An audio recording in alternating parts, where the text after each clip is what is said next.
Bonjour Laura. Bonjour Stella. Dans le précédent épisode, on parlait de fruitologie. Cette fois-ci, on va éveiller tous les sens et rentrer dans le vif du sujet avec l'analyse sensorielle. Mais qu'est-ce que c'est? Alors l'analyse sensorielle, c'est une science qui est assez récente finalement, puisque c'est né dans les années 50 aux États-Unis, quand les soldats américains avaient des rations de repas qui étaient uniquement créées par rapport aux apports nutritionnels et pas du tout en fait sur l'aspect plaisir à la consommation. Et donc ces soldats ont fini par arrêter de se nourrir. Alors les chercheurs ont développé des méthodes pour vraiment comprendre quelles étaient les attentes de ces soldats en termes de texture, en termes de goût, pour avoir du plaisir à manger. Et donc toutes ces méthodes qui ont été développées, l'industrie agroalimentaire se les a appropriées, a continué de les développer, et maintenant les cosmétiques, l'industrie automobile, tout le monde fait de l'analyse sensorielle. Et justement, ces sens, on va aller les éveiller en expérimentant aujourd'hui. Tu m'as ramené 3 belles purées, 4 belles purées. Il y en a une que je connais. Ouais, la mangue que tu as pu goûter Oui. à l'épisode précédent. Donc on a de la pêche blanche, la mangue comme tu l'as signalé, de l'orange sanguine et de la noix de coco. Et pour la pêche blanche, elle est rose. Ouais, C'est normal. bien vu. Effectivement, le premier contact avec le produit, il est visuel. Oui. Donc c'est déjà ce qui va nous donner envie ou pas de consommer le produit. Elle me donne envie quand même. Hein. Alors pourquoi elle est rose? Si tu regardes bien, en fait, autour du noyau et dans la peau, on a Eh des oui. pigments roses. On retrouve le Et en rose. fait, quand on en fait de la purée, c'est ce qui donne cette magnifique couleur rose. D'accord, le rose. Alors par contre, pour l'orange sanguine, par rapport à une orange normale, pourquoi on a cette couleur? Ce qui donne le rouge à l'orange sanguine, c'est des petits pigments qui s'appellent les anthocyanes, qu'on a à l'intérieur de la pulpe de l'orange sanguine Ok. et qui deviennent rouges en fait quand on a une différence de température importante entre le jour et la nuit. Ah ouais. Et ça, en Sicile, c'est extrêmement favorable comme climat pour développer ces anthocyanes et c'est pour ça qu'on va sourcer nos oranges sanguines là-bas.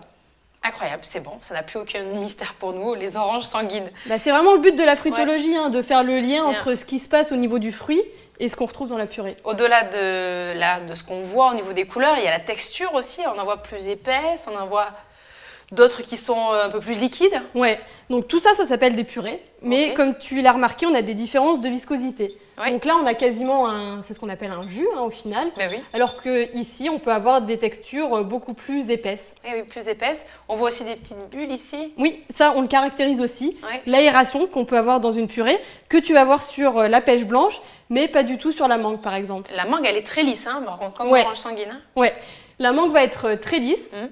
alors que si tu regardes la surface comme ça de la coco, elle est beaucoup plus ce qu'on appelle granuleuse. Et oui, granuleuse, ouais, c'est Donc vrai. tout ça, c'est la description de l'aspect, que ce soit Ouais. aussi bien la couleur, la texture, etc. Et c'est parti pour la dégustation. Alors, avant que tu goûtes cette purée, je vais t'expliquer ce qui va se passer en bouche. Donc au niveau de la langue, tu vas ressentir ce qu'on appelle les saveurs de base. Salé, sucré, amer, acide, umami. Et toutes ces notes aromatiques, tu vas les ressentir au niveau de l'épithélium olfactif. Ok ? Donc quand tu sens quelque chose, l'odeur passe par la voie volatile. Mais en revanche, quand tu mets en bouche, c'est la voie rétronasale, comme on l'appelle, qui est activée. Mais tout se passe ici. D'accord ? Donc l'exercice qu'on va faire, c'est que quand tu vas mettre cette purée dans la bouche, tu vas te boucher le nez pour Ok. ressentir les saveurs de base. Très bien. Et ensuite seulement, tu te déboucheras le nez. Et là, les notes aromatiques vont Ouais. remonter et on verra ce que tu ressens. Parfait. Ok ? Allez, c'est parti. Allez. Donc là, tu dois ressentir sur ta langue le sucré, Ouais, le l'acide. sucré, l'acide, ouais, effectivement. Donc nous, on a choisi la variété Belrim justement pour cet équilibre qu'elle apporte. L'acidité, c'est super important pour qu'une Oui. fois mise en application, mélangée avec d'autres ingrédients, Mm. on sente encore le peps du fruit quand même. Et oui. Et après, au niveau des notes aromatiques, est-ce qu'il y a quelque chose qui t'est venu en tête quand tu as goûté? Alors, j'ai l'impression qu'il n'y a pas que de la pêche blanche. Tu as senti des C'est notes possible. d'autres fruits, c'est D'autres tout à fait fruits, ouais. possible. Donc est-ce que tu arrives à dire si c'est plutôt des fruits exotiques, d'autres fruits du verger, des agrumes? C'est possible qu'il y en ait deux, que je sois entre Ouais, les deux. dis-moi. Prune un peu et abricot aussi, les deux. Ouais, écoute, nous ce qu'on a identifié avec le panel, c'est celui qui est pile entre les deux. C'est la Mirabelle. La Mirabelle. Voilà, donc tu étais Ok. vraiment pas loin effectivement. C'est entre les deux. Voilà, c'est ce qu'on peut ressentir dans cette pêche blanche. Incroyable. Ça arrive très souvent qu'on ait des notes d'autres fruits. Un univers complètement différent, celui Exotique. de la coco. Je te Allez, laisse c'est faire le parti. même exercice. Oui. Donc là, au niveau des saveurs de base, c'est probablement un peu moins intense que sur la Ouais, pêche, un peu plus amer du coup pour le coup. un petit peu plus amer. Ouais. Et au niveau des notes aromatiques, est-ce que tu arrives à identifier? Donc juste pour t'aider, là on Ouais, sera dis-moi. plus sur cet univers-là, un peu plus gourmand. Lacté avec la note laitière, forcément. Ouais, Les cocos. exactement. Donc nous, c'est vraiment ce qu'on veut développer dans notre purée de coco, être plutôt sur des notes lactées que sur des notes grillées qu'on peut aussi retrouver par rapport au process de transformation. Donc si on chauffe trop, on va avoir une purée qui sera plus beige que blanche et on peut développer ces notes grillées. D'accord. Et là, je regarde, mais au-delà de l'avoir vu, je l'ai aussi senti. Il y avait des petites particules. Tu fais une super transition avec la dernière dimension qu'on étudie, qui est la texture en bouche. Et donc là, ces particules, corrige-moi si je me trompe, mais si tu appuies ta langue au palais, elles disparaissent. Elles disparaissent, effectivement. Voilà, donc en fait, c'est les particules de gras qu'il y a dans la coco.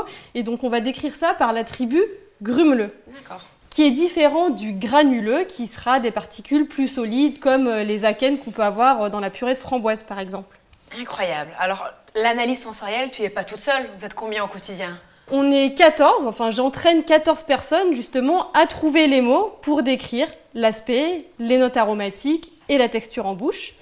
Et ce qui est super important, au-delà de trouver les bons mots, c'est d'évaluer l'intensité. Effectivement, en tout cas, c'était la fruitologie avec l'analyse des sens. Merci beaucoup pour cette belle démonstration. Et justement, quoi de mieux pour en parler qu'un de vos utilisateurs avec Marc Balaguer, qui lui est chef pâtissier et il a beaucoup de choses à nous dire sur les vergers bois. C'est parti!